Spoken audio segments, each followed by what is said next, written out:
Queridos, graça e paz, Pastor Paulo, quero louvar a Deus por mais uma lição que iremos estudar. Que você possa tirar daqui subsídios para a sua escola bíblica, para a sua sala de aula, em nome de Jesus. Estamos na lição de número 10, que tem por tema a oração, ainda da série Armas da Batalha Espiritual. Estamos chegando ao fim, mas vem coisa nova por aí.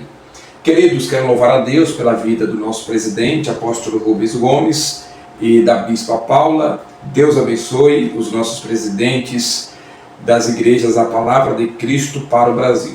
Quero louvar a Deus também pela vida do bispo Marcelo Alencar, que é o escritor da atual revista, diretor do IBAG, Instituto Bíblico Antônio Gomes.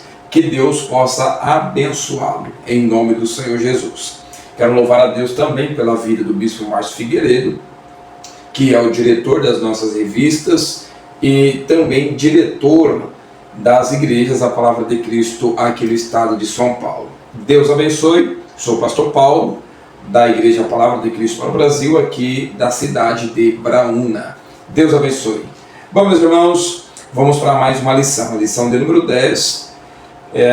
Estaremos estudando sobre a oração. Você que tem sua revista, pegue a sua Bíblia, seu caderno, sua caneta, para você fazer as suas anotações em nome de Jesus.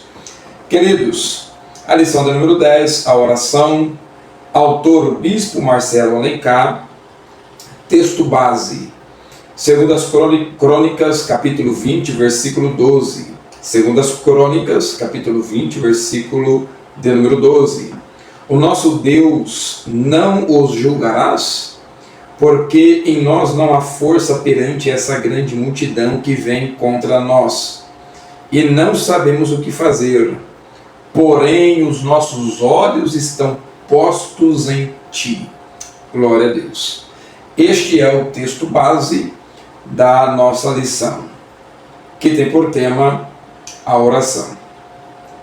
Queridos, este livro ele foi escrito provavelmente num período pós-exílio, e exílio babilônico, e a história que nós vamos estar contando aqui permeia por volta aproximadamente a 450 a 400 anos antes de Cristo.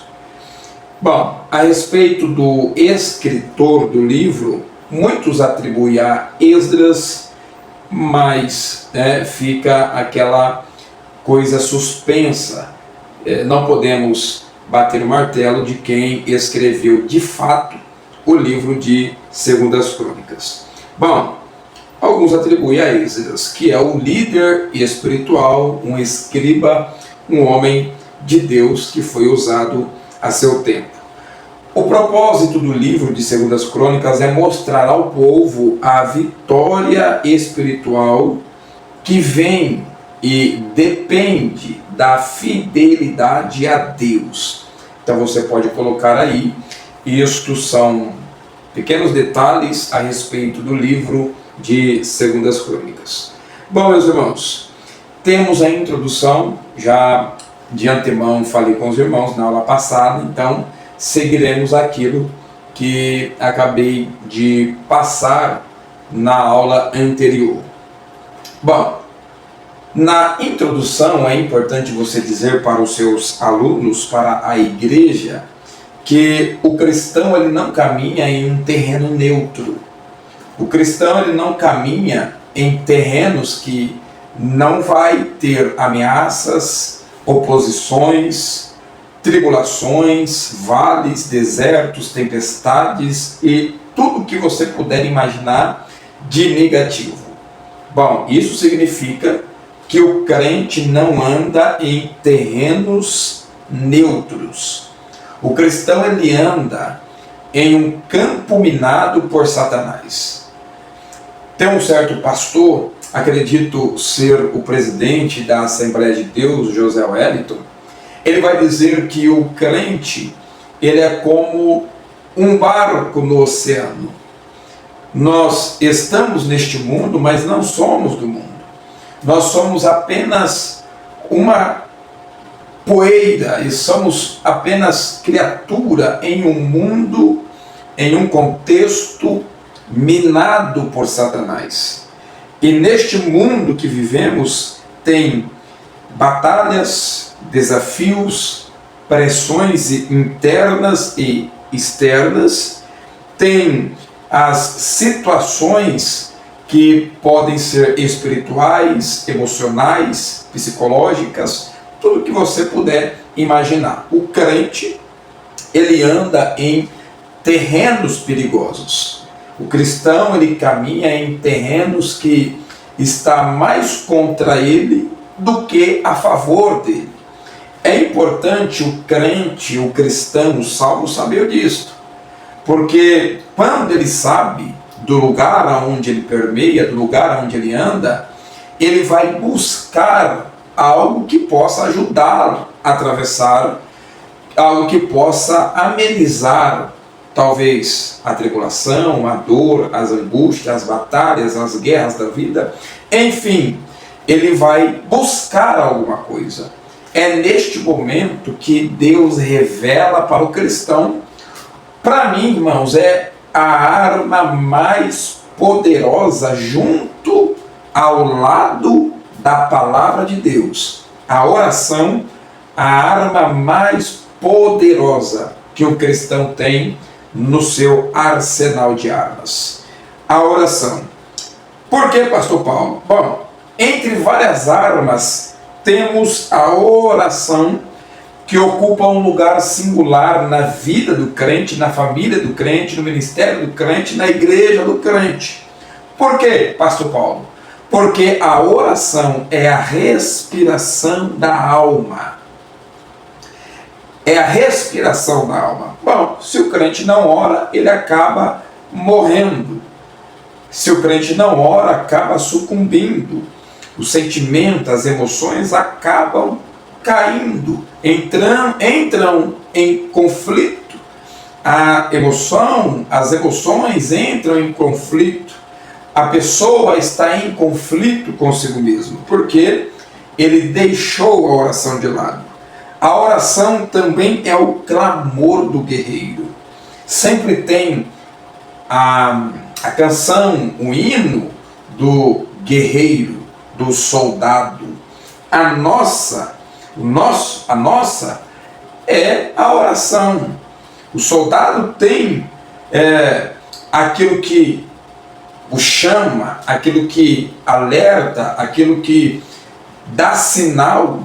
Para o crente, irmãos, a oração é o clamor do crente, é o brado do crente, é o hino do crente. A oração é, irmãos, o essencial para que eles possam discernir, ouvir e estar atento a tudo que pode acontecer com ele, com a casa, com a família. O clamor do guerreiro. Bom, a oração também é a resposta diante do impossível. A oração é a ponte entre a nossa fraqueza humana e o poder celestial. Um certo escritor, conhecido como Bondes, ele vai dizer: nenhuma batalha espiritual pode ser vencida sem oração. Ela é o ponto de contato entre Deus e o homem. Se o homem não ora, não tem contato com Deus.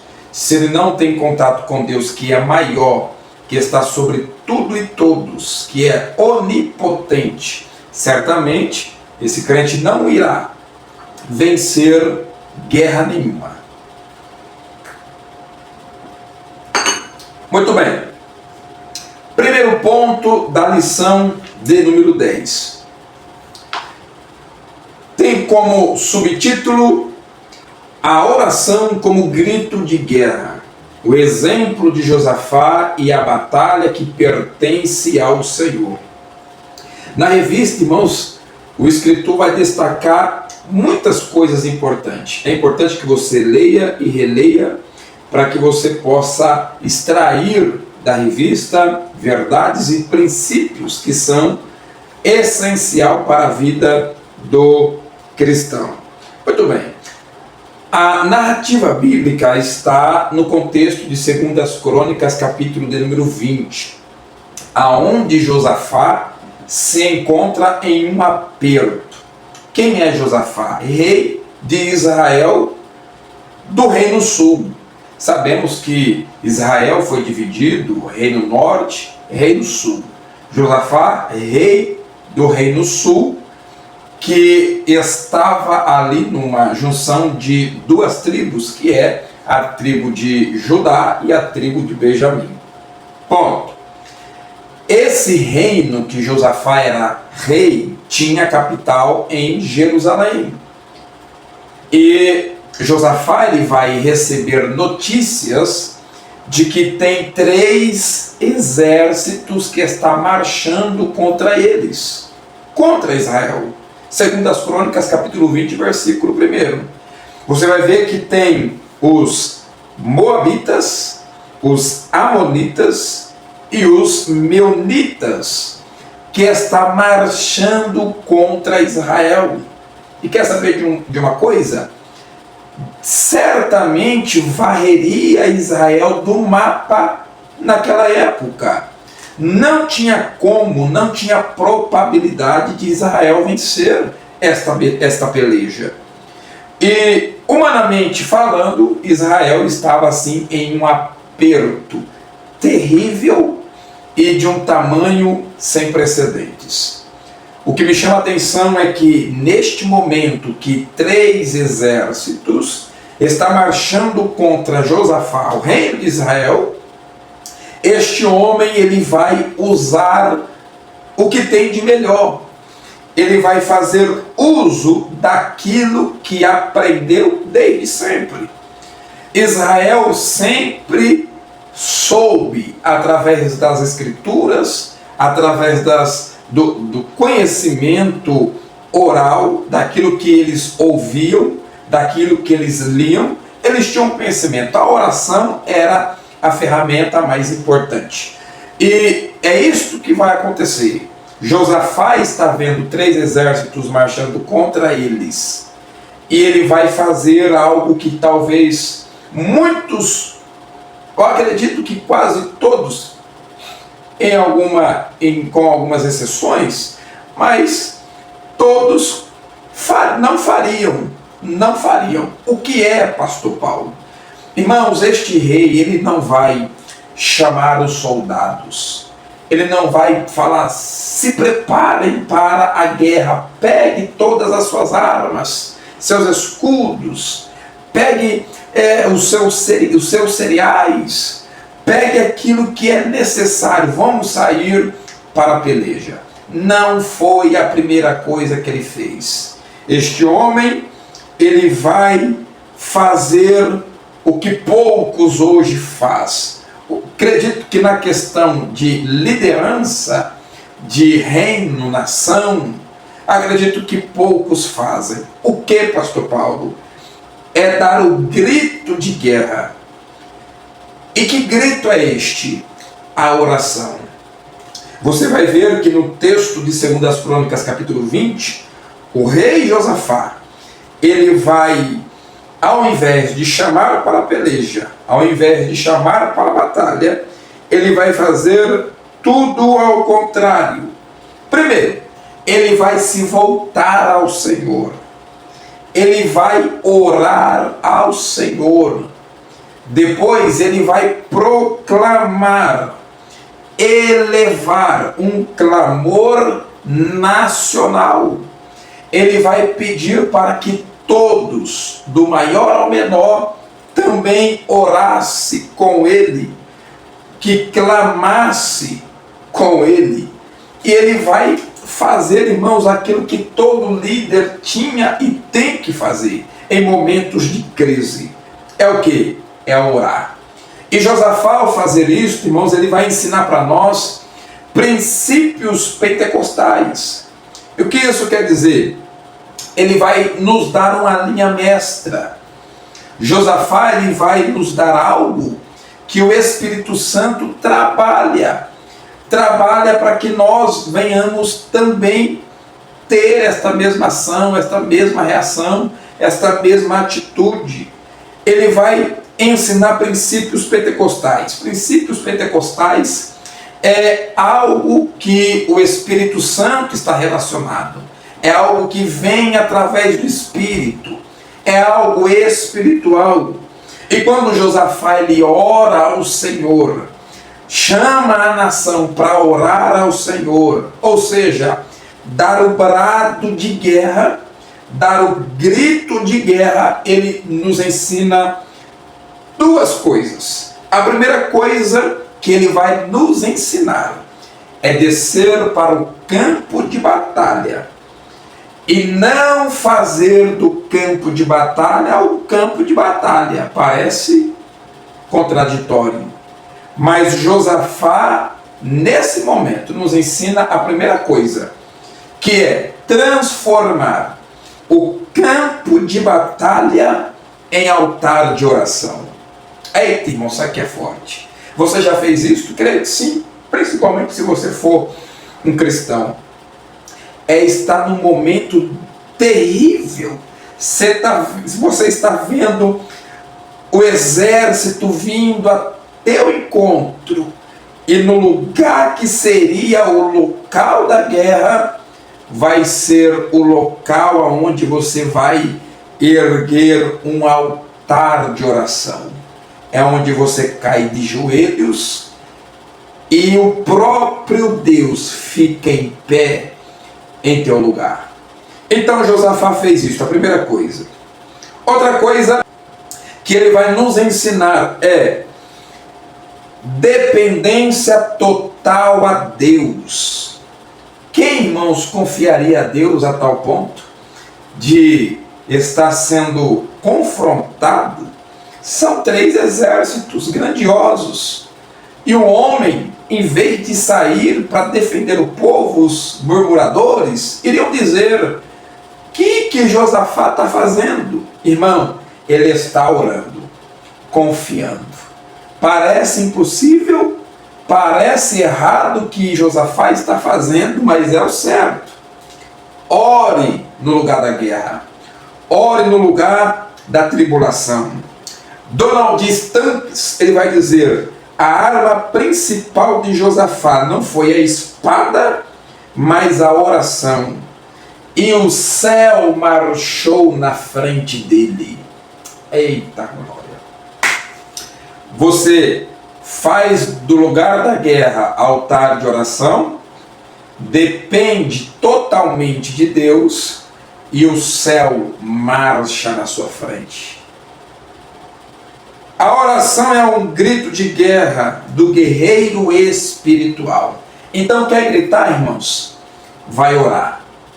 Quer dar um brado de guerra? Vá orar. Dessa forma você vai ver Deus trabalhando a seu favor, assim como Josafá viu. Ponto de número 2.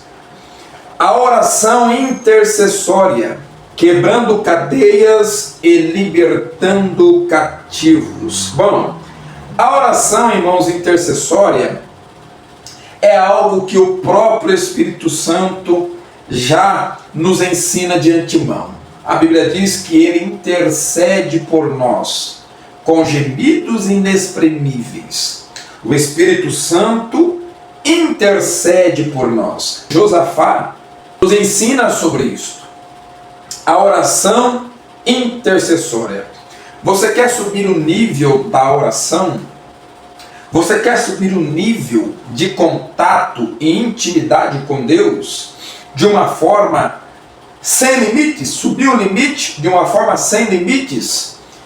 É orar a oração intercessória.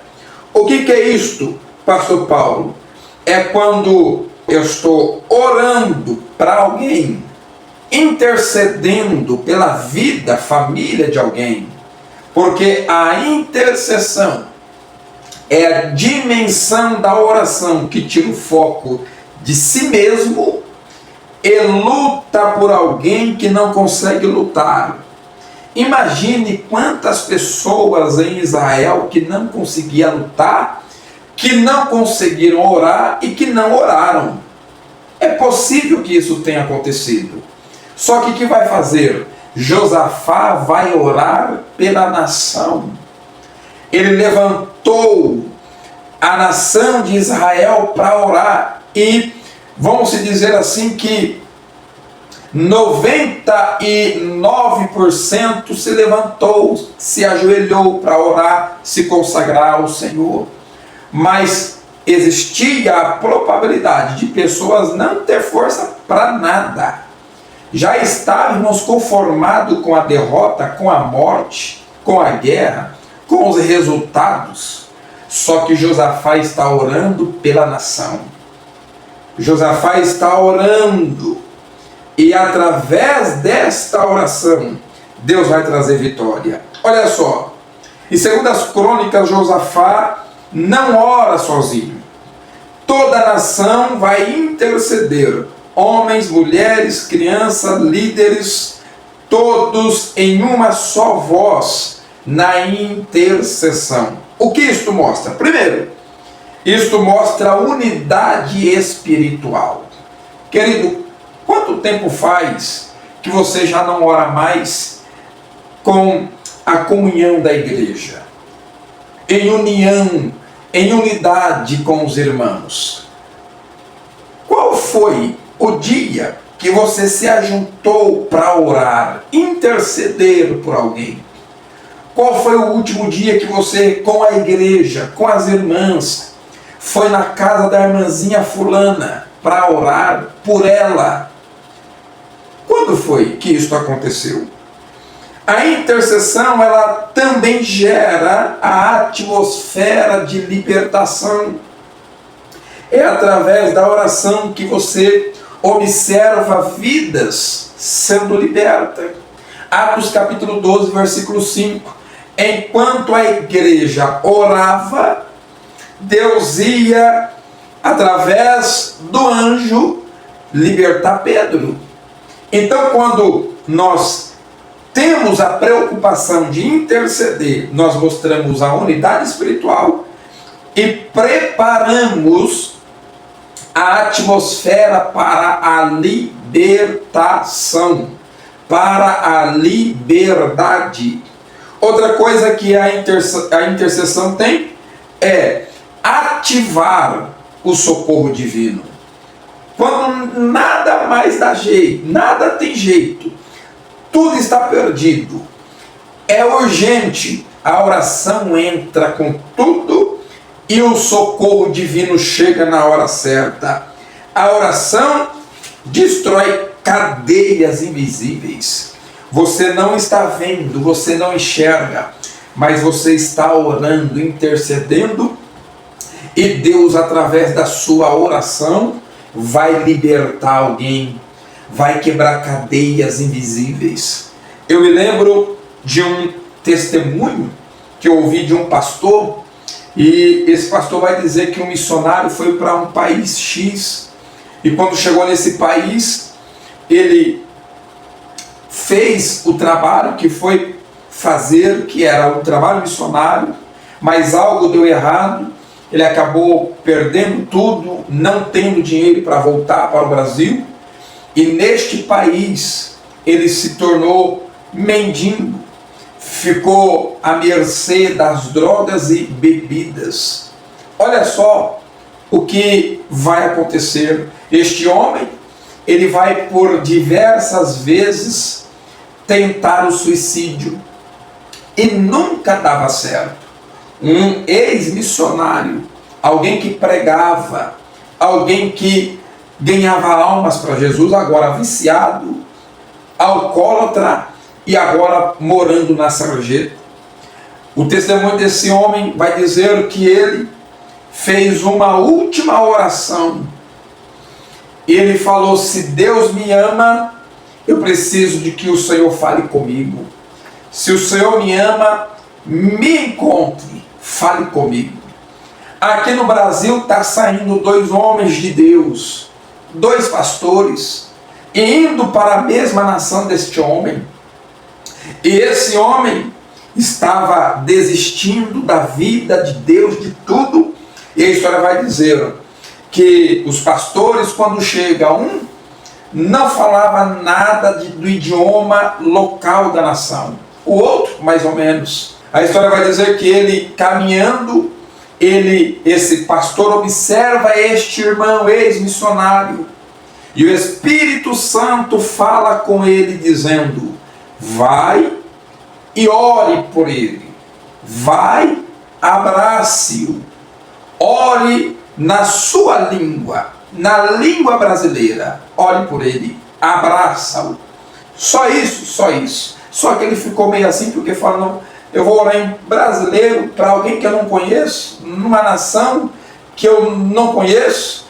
O camarada vive aqui, então, como deve ser a minha voz ou alguma coisa minha mesmo.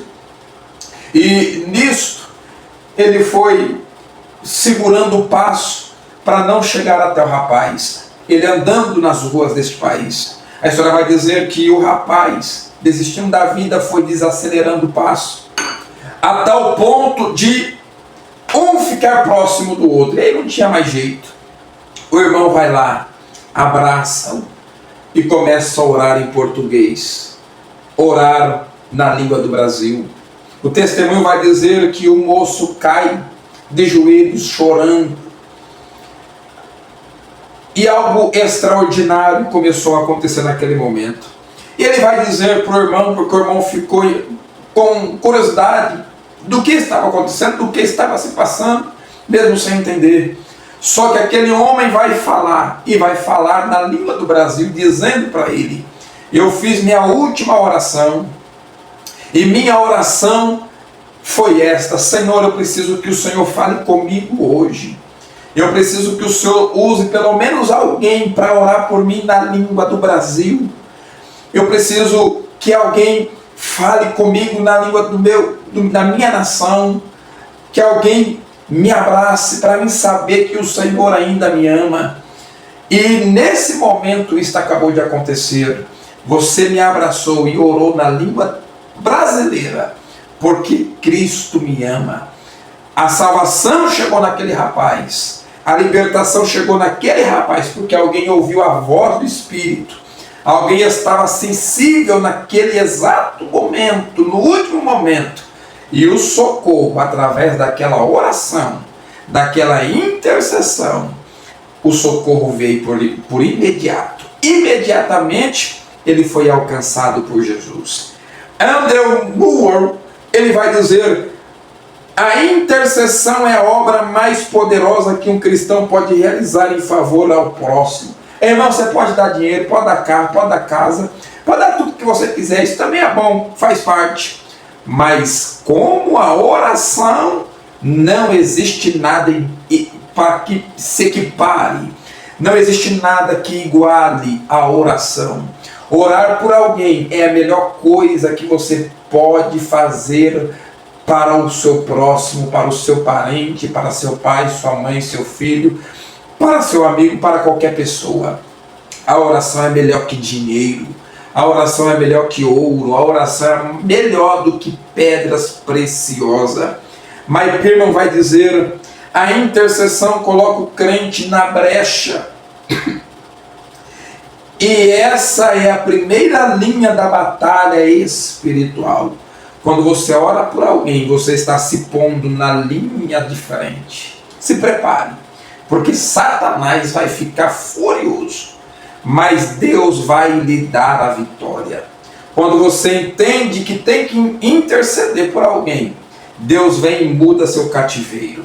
Jó vai dizer: enquanto eu orava pelos meus amigos, Deus mudava o meu cativeiro. Quando você ora, Deus trabalha, principalmente para o próximo. Então ore. Isso é a melhor coisa que você pode fazer para alguém. Ore, interceda, se levantem na oração intercessória. Ensina isto para a sua igreja.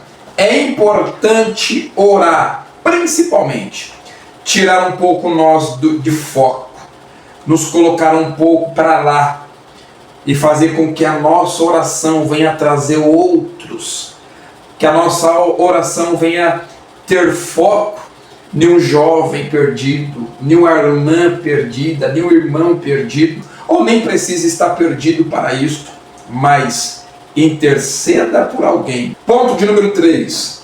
A oração em espírito. O alinhamento com a vontade de Deus e o poder sobrenatural. Pastor, o que é orar em espírito? Bom, o próprio subtítulo já responde. O subtítulo do subtópico 3 já diz: a oração em espírito, o alinhamento com a vontade de Deus e o poder sobrenatural. Orar em espírito é fazer a oração tendo em mente aquilo que o Espírito Santo quer, tendo em mente o propósito do Espírito Santo. Por isso que você tem que ler a palavra, por isso que você tem que ter comunhão com a palavra para saber o que o Espírito quer, para saber qual é o plano dele para a sua vida. Quando você ora, quando você adora através do Espírito Santo, alguma coisa acontece. Josafá, ele não teve essa ação própria. Ninguém tem uma ação própria, principalmente orar, irmão. Ninguém, humanamente, naturalmente falando, tem esta ação: eu vou orar. Não.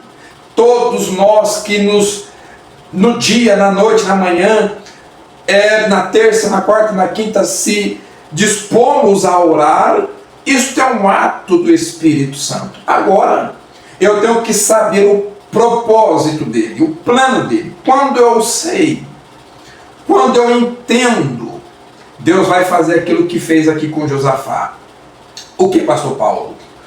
Usar alguém com a palavra profética. Vai se levantar alguém no meio deles, conhecido como Jaziel. E esse vai levantar com a direção divina, porque alguém orou em alinhamento com o Espírito. E ele vai dizer: não temas, porque o próprio Deus vai entrar com livramento para o seu povo. Não tema, fica tranquilo, não se alarme, fique quieto e vede o grande livramento da parte de Deus. Só faça uma coisa. O que? Adora. Adore. A única coisa que vocês vão fazer é se coloque a postos. Para quê? Para adorar. Quando alguém está em alinhamento com o Espírito Santo, ele entende os caminhos do Espírito. Irmãos, deixa eu lhe perguntar, será que só Josafá estava ali, irmãos, querendo a vitória? Ou o próprio Espírito Santo já na eternidade, já nos céus, já estava querendo a vitória para Israel e Josafá? Quando Josafá está orando, ele só está trazendo, irmãos, para a sua vida pessoal, a nação, para as suas vidas pessoais, aquilo que o Espírito Santo queria, aquilo que o Espírito de Deus queria. O que? A vitória. Na eternidade, antes de tudo acontecer, o Espírito de Deus, que é o próprio Deus, já sabia disto. E ele já, na eternidade, eu vou dar vitória para esse cidadão aqui que ele nem imagina. Eu vou dar este livramento para Israel que vai ficar marcado para a história. E ele vai orar porque já na eternidade era a vontade do Pai, já era a vontade do Espírito. E isso nos leva a um nível, irmãos, de relacionamento tão profundo que nós estamos tendo princípios, atitudes conectados com a vontade do Espírito de Deus. Ele vai orar. Depois que ele ora, tendo na sua oração o propósito da eternidade. O Espírito já sabia que seria a vitória na certa. Agora, depois da oração, Deus vai usar alguém cheio do Espírito de Deus, Jaziel, e vai liberar uma palavra. E esta palavra tem diretrizes para Josafá. Então Josafá, ele ora, Josafá, ele ouve, e Josafá obedece. E quando ele faz isto, ele avança segundo a direção do Espírito Santo. Judas, ele nos ensina sobre isto. Está aqui, na própria revista, falando sobre o texto de Judas, capítulo de número 1, versículo de número 20, dizendo: mas vós, amados, edificando-vos sobre a vossa santíssima fé, orando no Espírito.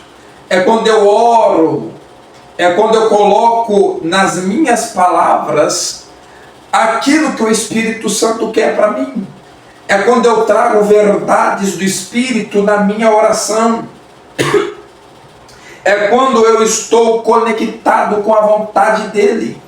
Tem muita oração que não é respondida, porque pessoas estão orando e pedindo aquilo que o Espírito Santo não quer. Não está no plano dEle. Não está no propósito dEle. E isto não vai surtir efeito em nada. Em nada. Absolutamente em nada. Agora, quando você ora através do Espírito, Ele vai direcionando as suas palavras. Ele vai dizendo: filho, é isso que eu quero. E você vai orar: Senhor, faça isto. Traga, meu Deus. Meu Pai, livra. E é isso mesmo, meu filho. Eu quero livrar. Eu quero abrir a porta. Meu filho, eu quero salvar. E você está orando: salva, Senhor. Meu filho, eu quero libertar. E você está orando: liberta, meu Deus. É isso. Orar no Espírito é usar a palavra da verdade, usar a Bíblia como base.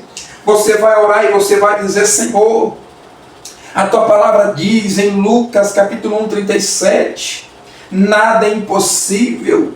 E o Espírito Santo vai trazendo textos bíblicos, vai trazendo a palavra de Deus, e você vai relembrando, vai usando como base para as suas orações. E através disto, você vai vendo o mover de Deus. Orar em alinhamento com o Espírito Santo traz atitudes importantes. A primeira atitude que orar alinhado com o Espírito Santo é: a pessoa não impõe nada ao Espírito, não exige nada e não controla nada. Consegue entender isto? A pessoa que ora alinhada ao Espírito Santo não impõe. Irmão, a tua vontade, seu desejo, seus quereres, não exige ou não controla nada. Você tem que entender isso aqui. A pessoa não pode impor, não pode exigir e nem controlar. É Deus, irmão. Você está orando, não é para qualquer um, não. É para Deus. Ele está acima de tudo e de todos. Ninguém faz exigências a Ele. Ninguém impõe nada a Ele. Ninguém pode controlá-lo. Será que as suas orações não têm dado certo porque você exige demais? Uma certa feita, alguém veio pedir oração para mim, dizendo: ora para meu filho, mas eu quero que você ore assim: Senhor, não quebra, não machuca, não deixa ser preso, não deixa nada de ruim acontecer. Eu falei: minha irmã, você não quer que Deus faça nada, você não quer que Deus faça nada do jeito que você está pedindo. Está querendo controlar Deus nas suas orações, nas suas petições? Irmãos, coloca na mão de Deus e esquece. Coloca na mão de Deus e confia. Coloca na mão de Deus e descansa. Aleluia. Josafá vai ouvir do homem de Deus: esta batalha não tereis que pelejar. A única coisa a se fazer, você orei, Senhor. Então a única coisa a se fazer agora é confiar. E você confia como? Adorando. Josafá, fica quietinho no teu canto, mas o quieto não é ficar quieto, é adorar. Não faça nada, a única coisa, adora. Cante hinos a Deus, exalta o nome do Senhor Jesus, não impõe nada, não exige nada e não tenta controlar Deus. Esse negócio de colocar Deus na parede nunca existiu, biblicamente falando, nunca existiu, nem um pingo, não tem verdade nisto, não tem base para isso. Agora, irmão, coloca na mão de Deus e esquece. Segunda coisa que nós aprendemos a orar, estando alinhado com o Espírito, é que o Espírito, através da oração alinhada com Ele, vai trazer fogo, convicção, discernimento, profundidade, sensibilidade e livramento. Quando você ora, não impondo nada, confiando, o Espírito Santo traz o fogo, o avivamento, o renovo. Ele traz convicção, confiança, discernimento, assim como trouxe para Daniel. Ele vai trazer profundidade, assim como trouxe para Ezequiel. Ele vai trazer sensibilidade, assim como trouxe para Davi. Ele vai trazendo, irmãos, coisas extraordinárias como resultados. Mas você precisa orar estando alinhado a Ele, ao propósito dEle, ao desejo dEle. E eu quero te falar, irmão, não tenha medo de orar segundo a vontade e o desejo do Espírito Santo. Porque, irmão, se uma coisa que Deus sabe fazer de melhor é Ele. Irmão, para libertar, quem sabe é Ele. Para salvar, não tem outro. Então, quando você ora, estando alinhado, você está, irmãos, colocando a sua vida, a vida de outras pessoas na melhor mão que existe no universo para cuidar, para zelar, para salvar, para proteger, é a mão do próprio Deus. Então, que você possa usar esta aula como subsídio e acrescentar aí na sua sala de aula, na sua igreja, na sua casa, em células, e trazer uma boa aula. E que Deus continue abençoando a sua vida e que você, através da oração, venha tomar posse da vitória. Para concluir, Josafá orou, a nação orou e depois glorificou o nome do Senhor, porque Deus trouxe livramento para o povo de Israel naquele dia. E para você ver, ficou marcado, ficou registrado, faz parte do legado de Josafá, a oração e a vitória. Que venha a ser parte, irmão, do teu legado, a oração e vitória, oração e vitória. Que Deus te abençoe, em nome de Jesus.